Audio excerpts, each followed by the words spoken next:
Okay, so in this video I'm going to show some things that I haven't really shown before. So this is a creature that I'm making for my Ninja project, and I wanted to just show some stuff that I haven't shown before. So this is some the low poly model is done basically in the, at this stage, even though I plan to probably tweak it a little bit, maybe optimize it still a little bit. This is kind of first pass on the low poly, and the sculpture is already done, which I will maybe show as well. And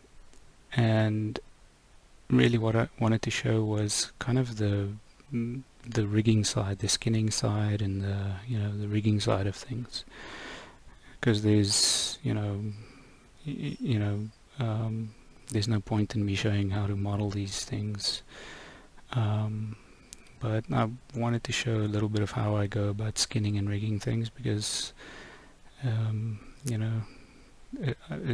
somebody might find it interesting.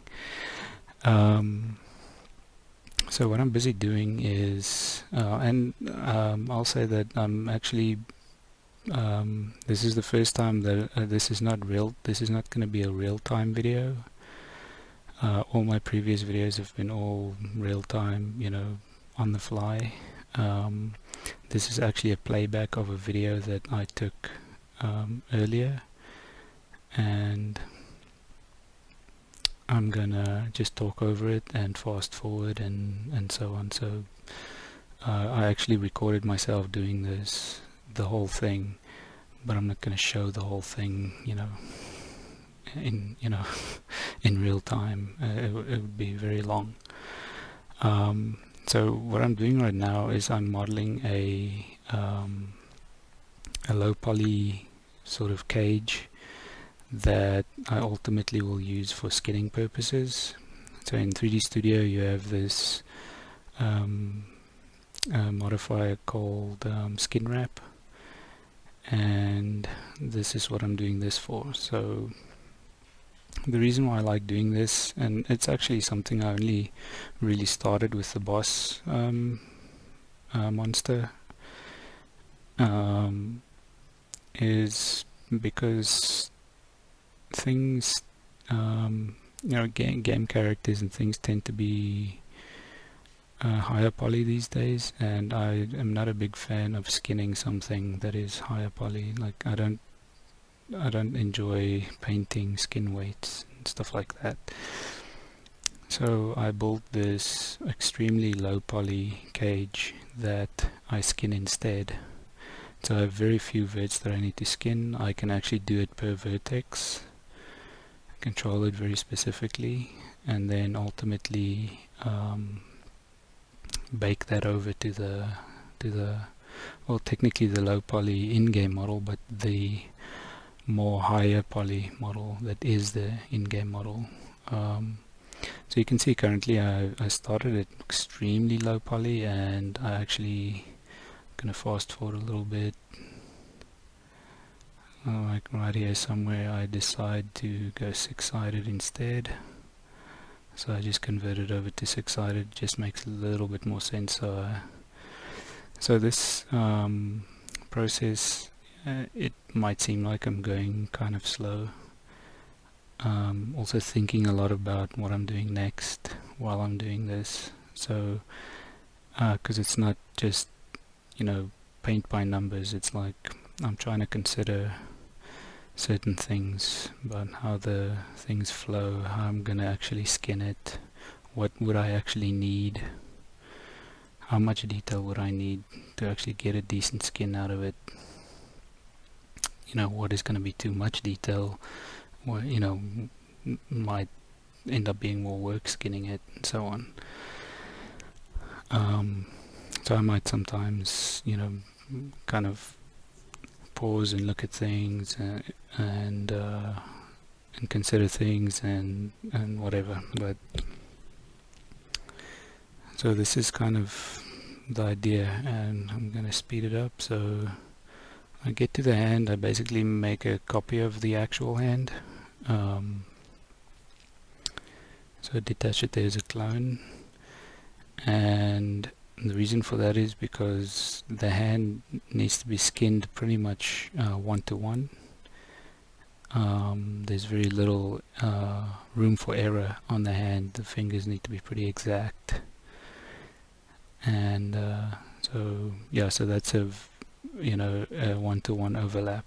So when I do the skin wrap, it'll go back perfectly, So I'm just gonna speed it up. So I'll attach the hand to the arm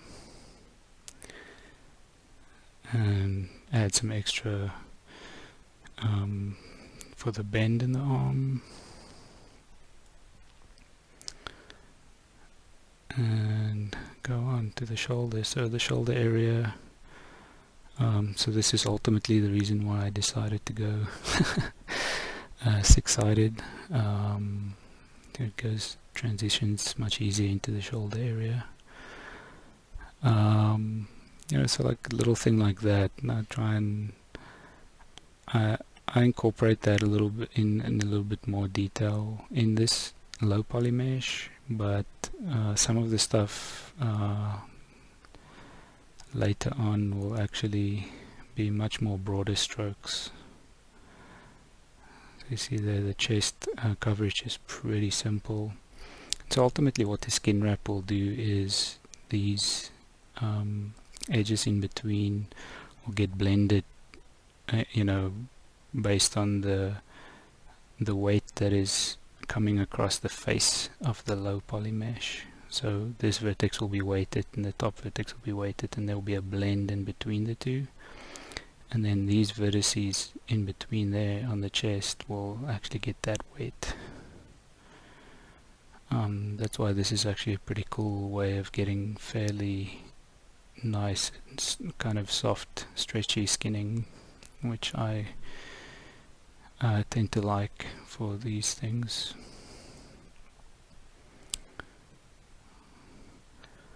And so there you see I go pretty broad strokes on these things. I think later on in the video when I test out the things, there may be areas that I might want to go back in and tweak a little bit. But we'll see, ultimately it actually works out pretty good.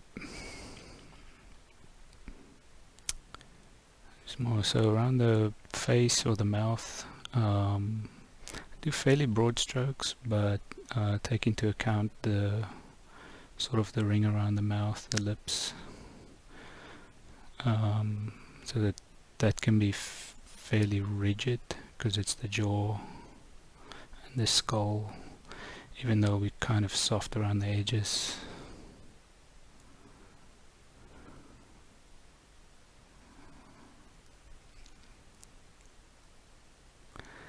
So inside of the mouth, keep it pretty simple.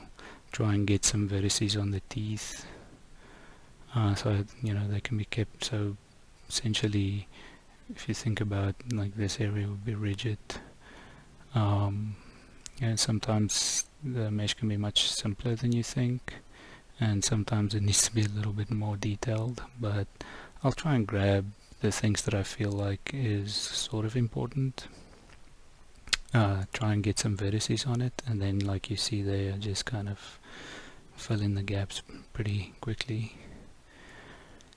I don't really care too much about quads versus triangles very specifically. In some cases I do, and in some I don't. It's much less of an issue, considering in the game everything's triangles anyway, and none of that stuff matters. And even like with regards to animation and all that, really, there's some key areas where you feel, where you can feel like the quads, like in the where the arm bends, where the shoulder bends and stuff like that. But I would say it just depends. I'd try and kind of play it by ear, I guess. I'm not too worried about triangles. Like, keep it to quads and triangles, no n-gons, but I'm not generally too worried about triangles in certain places or in different places, whatever. Okay, so go down the jawline or the jaw, and then down the really small neck area. So you can see there's so I'm just going to pause it actually. There's a good one. So you can see that line at least kind of, you know, follows through, and that can be kind of rigid, and then it can blend out towards the edges. Okay, so pop it over to the next video. So I did record these videos in sections as I either took a break or whatever. I don't like to just keep recording non-stop. I'm just kind of slightly reassessing this area, but just kind of figure that I would keep it. And you'll see I don't specifically always put the low poly cage, the vertices, on top of a vertex underneath on the high poly or the higher poly. That's not that important. I would, in most cases, I would try to do that, but if it doesn't feel like that's the right place, then I won't care too much about keeping that, like, as a rule. So I'm going to start the leg. In this, you know, the arm started to get in the way, so I'm just going to remove the arm on that one. Start messing with the leg a little bit, and then, you know, the arm there was also in the way, so just got rid of that. So with the leg, it seems like I took quite a while there, but I was trying to predict what I'm going to need there before even doing it. And I was trying to feel my way through what's going to be necessary there, just trying to get that first loop of polygons, and you know, get the right amount and get the sort of the right placement, get that started correctly, so everything else should flow from there pretty easily. So you can see there, don't specifically care about the triangle there, doesn't really matter.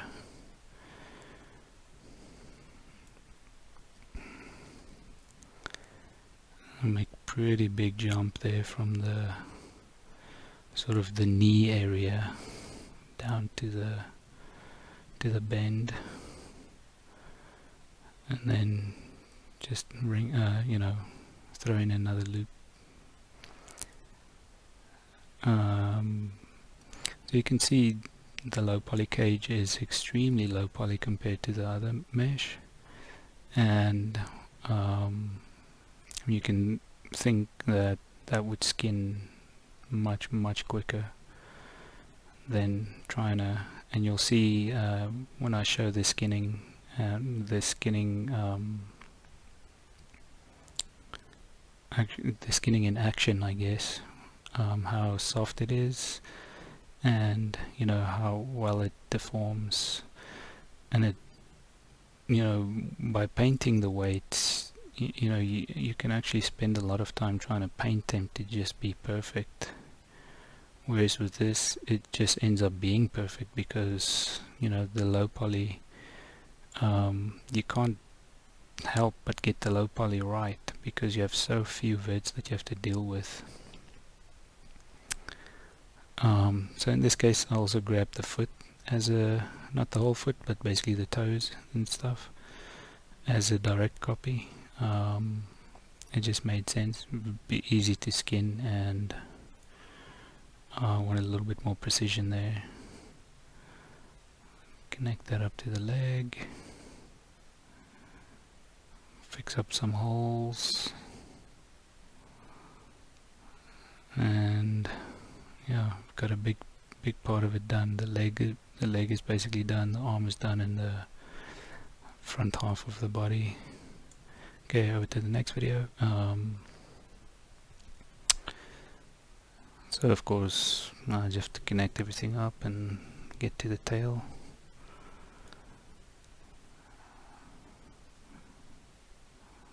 So again, making some pretty big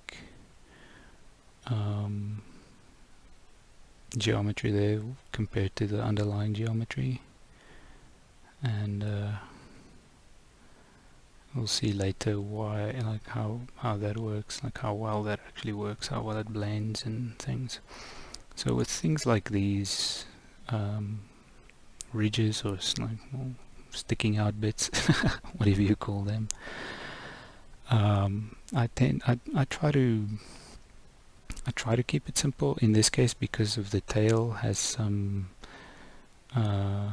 specific articulation. I kind of made these just much simpler versions of them, so that ultimately when the tail bends they can kind of come in. They will deform, even though they're supposed to be solid rock basically. I don't mind that. I prefer the kind of the soft deform, going in and making the rock pieces, just like on the boss. The boss is made out of rock and lava and stuff like that, and going in and trying to make that shift and slide and not bend, it's a whole different story. That's not for this project. Maybe that's for another project, but that's not for this project for sure. So I try and go for the soft deformation, so it'll not break, it'll not look broken when you deform it too much. It'll just shift fairly softly. So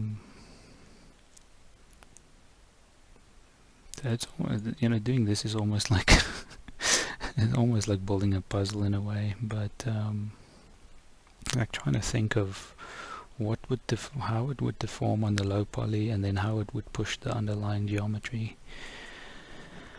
And so for my so eventually when I show how this deforms, you guys will see that it actually works pretty well. It's my first pass on that on this one. Like I said, I might end up going in and tweaking a little bit, but I'm actually pretty happy with the first pass for this thing. So basically just finishing it up. So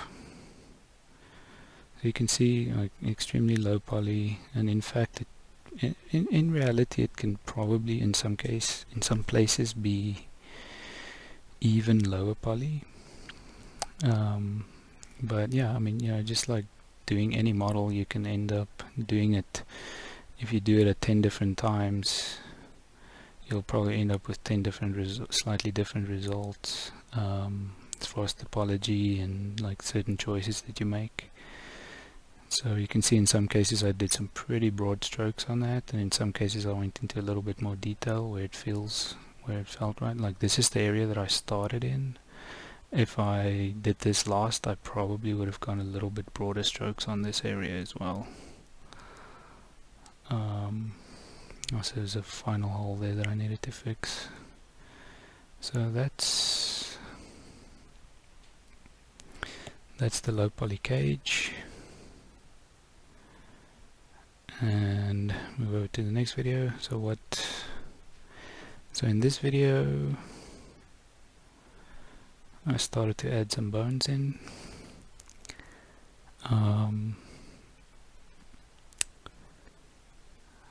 So at the end of this video, basically what it'll be is the low poly with a skeleton and skinned, and then in a future video I will show my rigging as well. So like how I create an animation rig. So I create the bones in the perspective viewport so that the local axis there. So you'll see like I keep testing the local axis, and in here I actually made a mistake that I have to go and go back and fix, I think. But I'll sort of keep testing the local axis so that kind of get a certain flow out of it. You know, X always pointing forward and Z always pointing like either up or, you know, in some specific direction. Just so I can keep things sort of predictable. I was doing the placement, and then I realized the bones weren't actually straight, so I have to go in and actually straighten them first. So obviously you don't want slightly skewed bones, because you know your rotations will be bad when you animate. So it's just placement, trying to keep it pretty simple. This is for a game character, so trying to keep it as simple as possible. Not going too overboard with the simplicity, but still keeping it fairly simple. So the arm as well, I didn't actually straighten it at this point, and I'll have to go back a little bit later and straighten it. That's for IK. So if you have something that you want to add IK to, generally you want the start and the end to kind of be in a straight line on the bend, on the like there's a slight bend in it from the top view, so the IK will bring it forward. But from the front view you want to have it be straight, otherwise the IK will actually have a kink in it.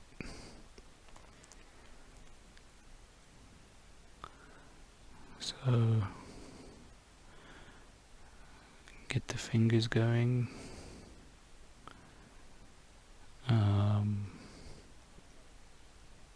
So you'll see also I make use of the bone tools.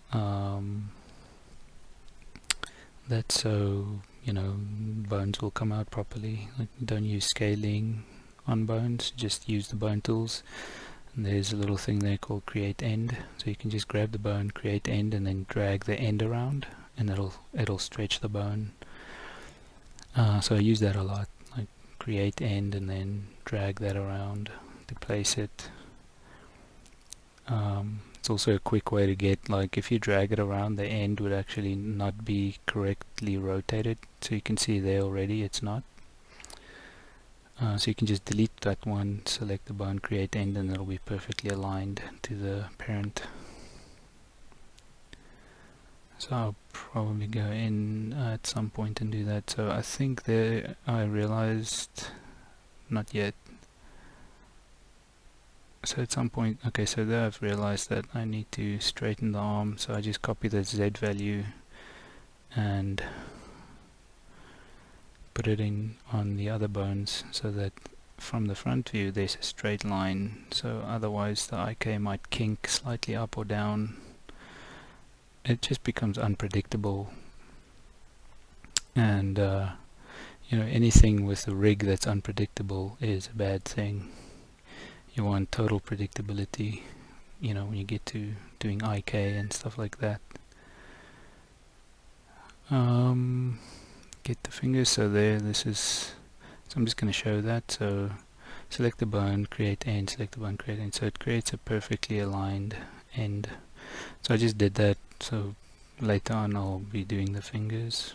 I just like to add a clean end on it when I'm done with the, you know, so we're going to pop over to the next one.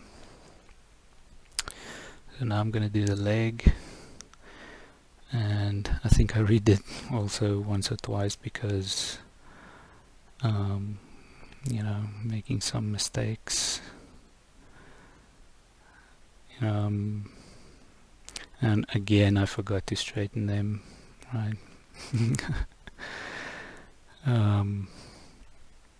You know, so yeah, there's never a reason not to go back and just fix something, because you don't want to deal with, as soon as you realize something's wrong, just fix it right there and then, because you don't want to deal with problems down the line. Don't think like, you know, I'll just deal with it later or whatever.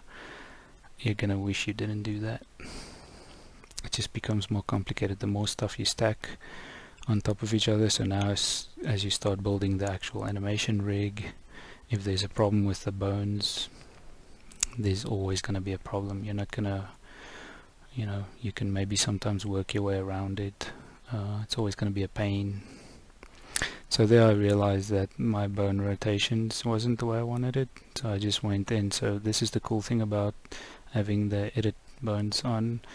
You can rotate a bone without it affecting any of the children.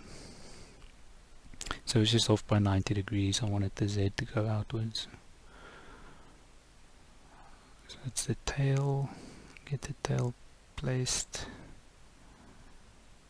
And finally on the tail I remembered to straighten it first.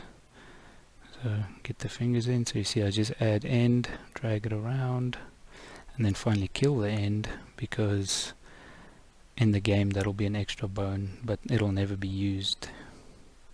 You'll never actually skin to it or anything. So just use them for placement and then delete them.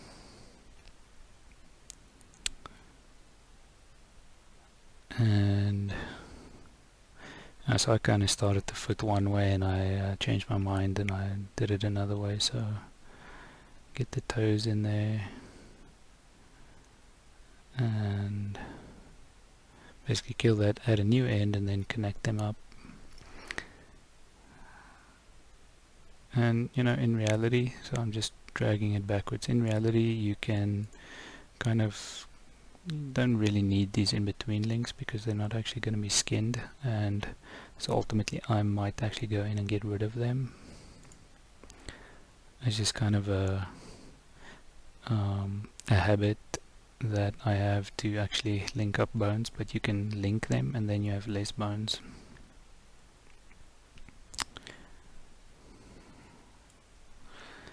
And that's the skeleton. I think in here I'm gonna do the mirroring and maybe, okay, so I decided to just move that a little bit.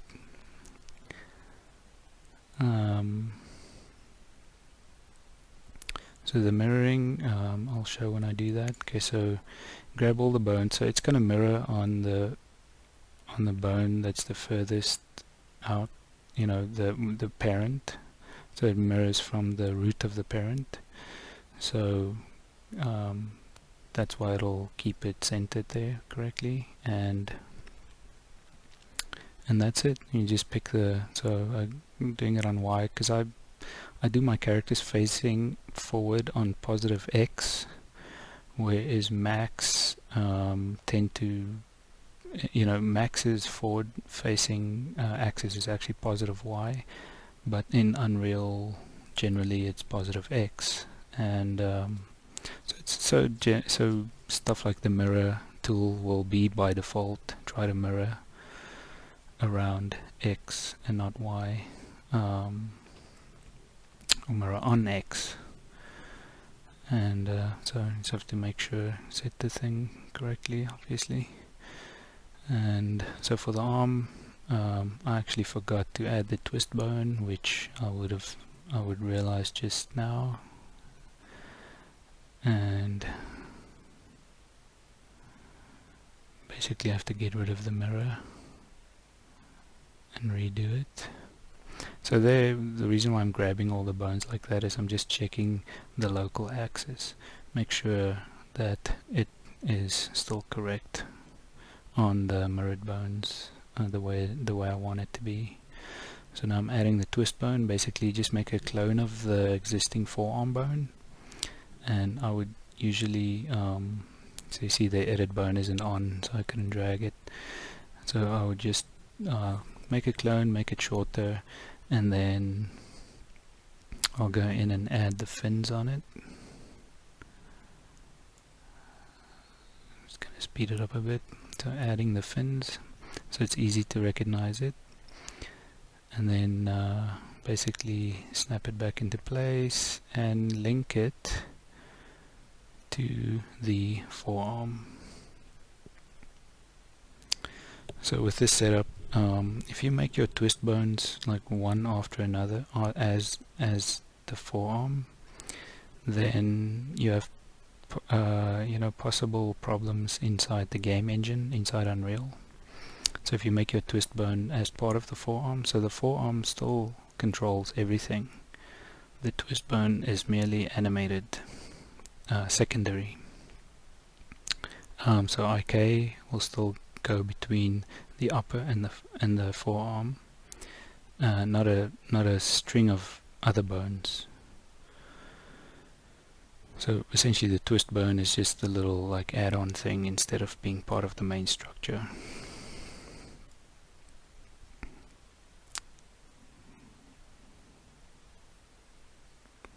Right, so just testing, making sure that things rotate as expected, things are connected as expected, and so on and so on.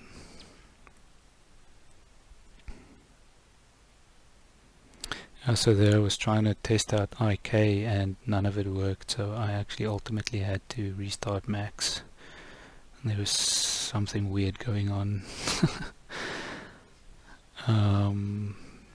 So there I'm just doing a real simple, real quick IK test, just to make sure that, you know, things are actually bending as expected. Testing out the arm. So in this case, if the arm was, let's say, slightly bent downwards, like it was before, the IK would bend back and down instead of just back, and so you don't want that. That's you know, and the same with the leg. So I'm just making sure the leg, the knee area there, kind of bend straight, which it should, because those bones were perfectly straight. But it's always a good idea just to do a quick test. Okay, so just reconnecting everything, and so now I'm gonna start doing the actual skinning. So I'm just testing the auto skin just to see if anything there is salvageable, but usually it's not. So yeah. So I'm gonna just show a little bit of this, and then I'll start fast forwarding. So generally what I would do, so now you can see how few vertices there are to actually skin, and I'm pretty much manually gonna go through each you know, each individual vertex and give it a skin weight manually, and this method allows me to do this. If I had to do this on the actual model, on the in-game model, it would take me, I don't know how much longer, but like 10-20 times longer. But you know, in this case it doesn't actually end up taking that long. It's very controllable this way, which is what I like. You can see, pretty simple. Just select the verts and assign the weight. Very simple, very direct way of doing it. I never paint on this. I do every single vertex by hand. And I kind of deal with the blends as I feel like, you know, so I would test it. And so you can see it's a very soft skinning. And to be honest, in the shoulder area, you know, which is always a problem area, using more bones can help you, like you know, getting, like, keeping the structure a little bit. But doing a fairly soft skin like this actually works pretty well, and you know, ultimately, as long as there's an okay amount of geometry, it does pretty well of holding its volume in general. It's not too bad. You know, for a hero character, play a character that's in your face all the time, you probably wouldn't do this. You'd probably, you know, I mean, you would definitely have more detail. But for a little, like, you know, and you know, considering my game is a side scroller, creature is gonna be, you know, like this size on screen. maybe a little bit bigger in some cases, but yeah, less bones and just fairly soft skinning, you can get away with it. So you can see there the arm keeps its volume, it kind of bunches up in there, and it drags quite a bit on the skin, and that's what I like. I like things to have a fairly wide effect on it, even if it's a small amount. It's cool. It's not, it doesn't end up looking too rigid. And you'll see when I do the head, it kind of, it'll kind of have an effect on a fairly wide area, which is cool, and you get it so easily with this method. Just have a few vertices there that I have to deal with, and literally pick them one by one and just give them a value that I want. And I use this kind of shortcut menu that Max has, where you can just assign like preset numbers like 1 or 0.75 or 0.5, 0.25, stuff like that. And that's kind of the numbers that I use. I hardly will ever use anything else. Sometimes, it is done mathematically, so if you had a vertex that's already skinned between two bones and then you add a third one, it will take from both. It'll take a certain value from both. So you could end up with some arbitrary values, but I would generally just assign based on 0.5, 0.25, 0.5, 0.25, or 1, 0.5, and 0.25, probably the values I use the most. So you can see there's a nice wide area where the shoulder has effect on. So you can see it kind of bunches up there, and that's always going to be the case, but I'm going to go ahead and fix that. But yeah, so the head is nice and soft back there, and then it's still rigid on the skull. There's some problem areas, but getting there. Kind of testing that and trying some different values.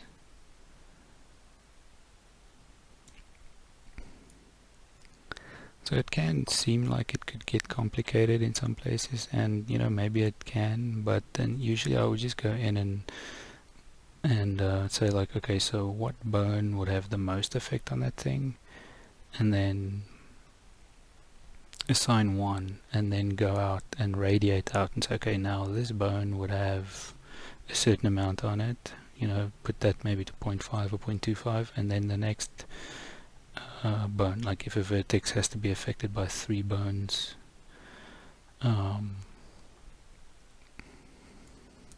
maybe more in some cases. I think I don't even go above 3 in this one at all. I have most of them on 2 bones, and then so you can see there's a potential problem area, and I can't remember where. I think later on I'll go and fix that. But it's still not too bad as is. Keeps the jaw rigid, and it kind of folds into the skin at the bottom.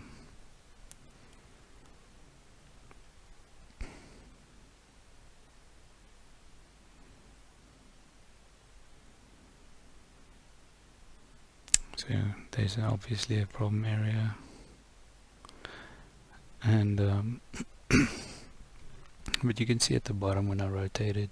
So I'm just going to rewind a little bit just to show. So you can see in between those vertices that line there, that edge compresses, and that will actually, on the underlying model, on the high poly mesh, there would be multiple vertices there. Those would just compress the same way because of, you see how the gradient goes in between there. Those vertices would match that gradient when it gets mapped onto that mesh. And that's why this is so cool,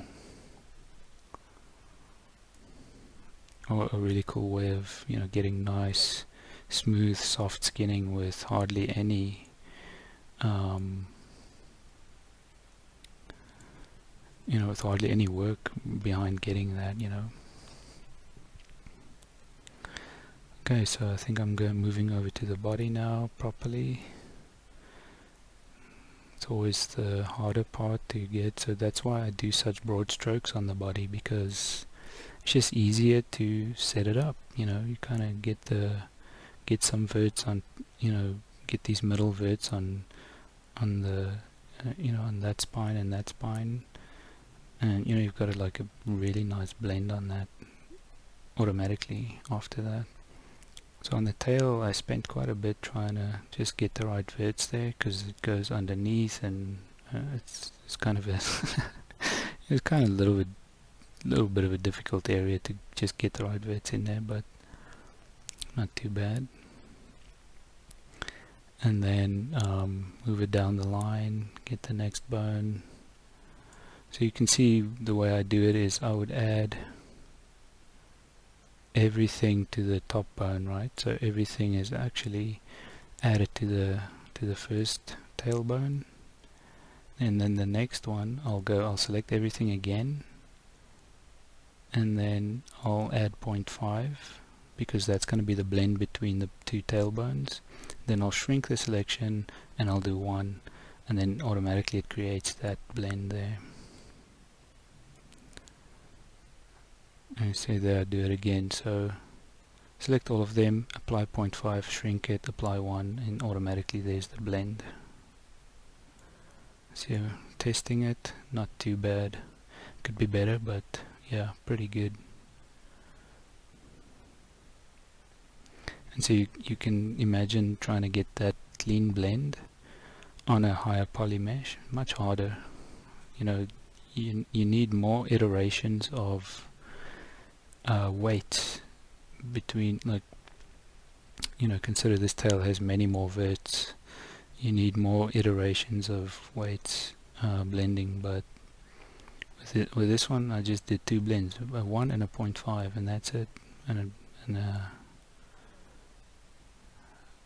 all the in-betweens are going to translate based on mapping it you know, across to the other mesh. So now it's the leg. You can see also very simple. Just going to rewind it a bit. So there, so essentially 0.5 on that, and then 1 on the rest of it. And then on this one, just do a blend between the top and the bottom, like the top bone and the next bone, like on across the knee. And that's all that's really needed there. Whereas of course again on the high poly mesh, you know, it would be so much more blending, painting and stuff going on there. Same, yeah, I mean, this, you know, setting up the leg there takes basically no time. And the toes, real quick, just get the toes in and then get some blends between the toe and the foot, and there we have it. Pretty soft blend, and yet still the toe can keep its volume because it's got enough verts on the, you know, directly on the bone. So there I just went in between the toes, so I'd add a 0.5 to the neighboring toe so that, you know, it'll just be a little bit cleaner when you lift the toe. That sort of in between part there will just be cleaner. And with the fingers, again, so I'll select the first bone on the chain. Actually go back a little bit. So I've got all the verts selected, so I do 0.5 shrink and then 1. So that's going to blend between obviously the thumb and then the hand. And then the next joint, 0.5 shrink. So I think, you know, yeah, I did that a little bit different. I did 0.75 first and then I go to 1 because there's a little bit of weird geometry. I wanted to give a little bit of an extra blend. Then So there's these crease areas that I do, that I'll actually tweak on this one later because I changed my mind on when I did the fingers. You can see the soft blend there, it works pretty well. And that'll that'll translate one-to-one with the underlying mesh because it's an exact match. So on the hands I'll always just be more detailed with the skinning. So same thing, apply 0.51 and then the next joint, select apply 0.5 and then shrink and then 1 and so on and so on. And so you see the area there, so I decided to do that, I think 0.75 and then 0.25, something like that, so it's a little less equal, and it'll actually crease when you rotate that bone. Just see if I test it. Yeah, so there it'll actually crease instead. Instead of just almost pushing against each other, so there it actually creases properly. You can see on top there's a nice blend and all that. And the last finger, exactly the same stuff. So there we go. Now the whole thing is skinned, and now you can go into the mirror mode. Very useful. So you would have realized that I didn't really care about skinning the other side, even on the body, because ultimately I would just mirror the thing. So again I have to just make it on the Y, and then I'm going to paste the green, so just double checking to make sure that the red line just goes down the center, like there's no overlapping or anything, and then paste the green vertices to the blue vertices. So the right side now is the same skinning as the left side.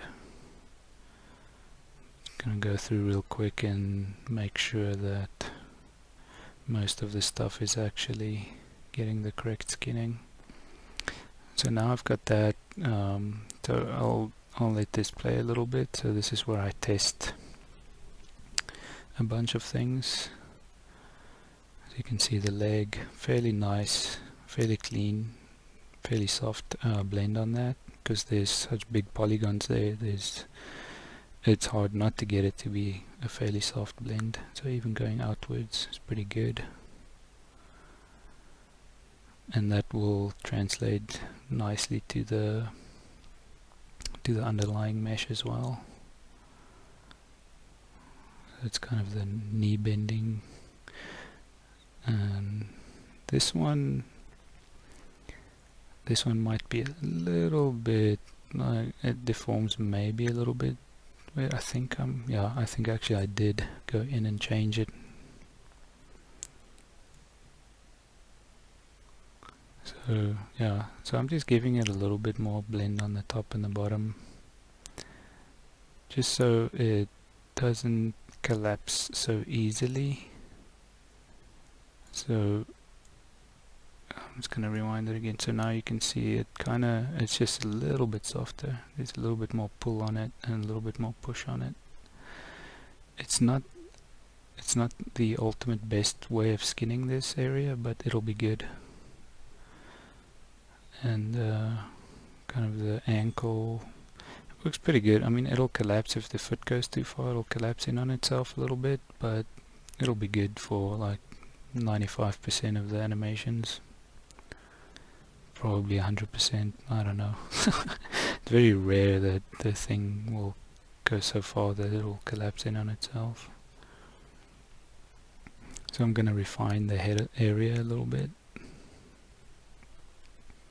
Just add a little bit to the shoulder. It just felt a little bit too rigid there. It's like I was saying before, the head will influence a little bit of a wider area. Just kind of pull on the muscle a little bit more. So there you go, much better. I think I'm gonna also add these other verts as well.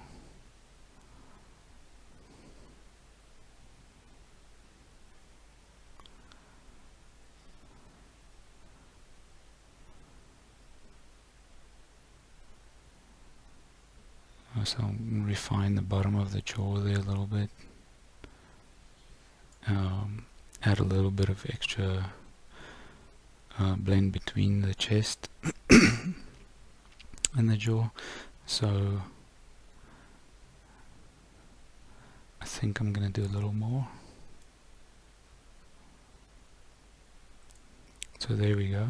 It's a much better blend, a little softer. The jaw can travel quite far, probably further than it, naturally would. And I think I'm going to soften up these areas just a little bit.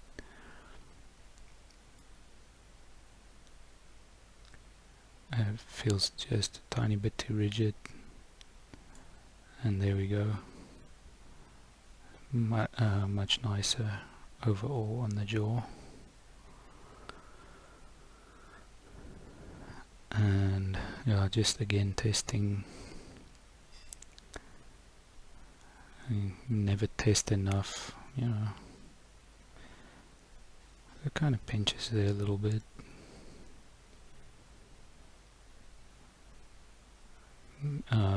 Ultimately the shoulder isn't going to have a very wide range. So I'm definitely pushing it further than it would actually be animated. But I would tend to do that. I would tend to test it, pushing it further, just so I, kind of know where the breaking point would be. So that actually turned out pretty good. Kind of folds in nicely.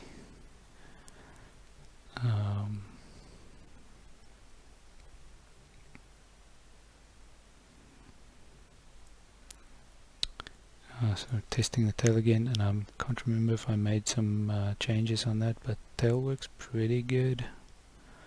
It's really not bad for, considering it's a little bit complicated with all this stuff. I think I'm gonna maybe tweak that area a little bit. Give a little bit of extra weight on those. And then a little bit on those, and let's test it again. It should be a little bit better. So it's always gonna kind of squash in there and stretch a little bit, but I'm pushing it past the extreme, and the sideways movement's pretty good, moving pretty good overall. So there we have that. So now I'm just quickly going to show the skin wrapping process. So basically select the mesh, add the skin wrap modifier, add the skinned mesh, the low poly one, and then so essentially now it's wrapped, but I would go to the face. So you can wrap it by vertex or by face. I do it by face because then you get all those gradients in between, and then the threshold by default would be 5, and that's pretty big. That's basically the radius per vertex, I think. That's too big. There was overlap there when I had it on 5, so I pushed it down to 2, and that seems to come out perfect, pretty close to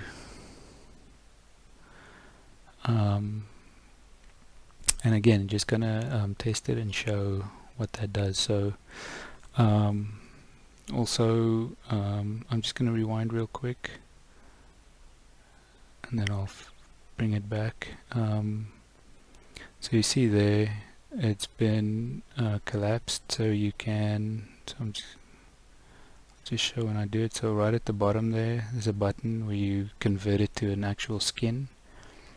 So before you test it, you need to convert it to an actual skin, because the skin wrap will update in real time. So when you start moving bones around or rotating them, it's gonna keep continually re-wrapping it, and you're gonna get errors, and you're gonna think your skin isn't working properly.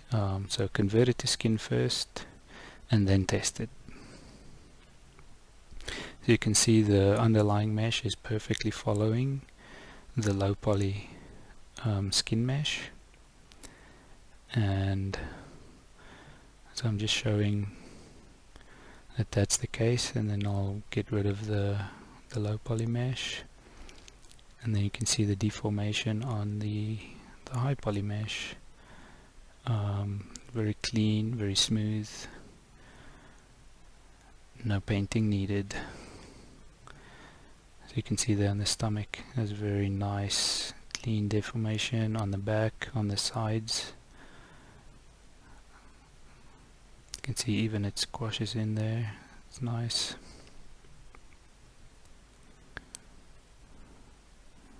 So the leg, an obvious problem area, very nice deformation on that, very nice stretch on that. Would be much harder to get that with painting the verts, and a nice stretch on that.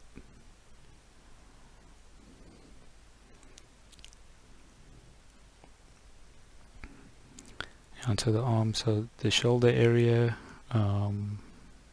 always a problem area, and you know, this one's definitely not perfect, but it's definitely, for the shoulder, it's definitely much easier when you have extra bones there to control the actual shape of the shoulder.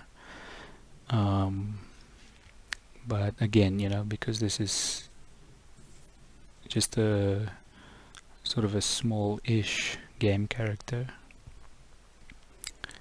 I'm not going to worry about that too much. His default stance will be, the shoulder will look pretty good. On the extremes, it'll still be fine, you know, it'll generally keep its volume. That's the most important part, even though it looks a little bit rubbery, but you know, so see there, the line there, how nicely it stretches. Be much more difficult to get that by painting the verts. And across the chest and everything, I mean, you'll see the stuff here.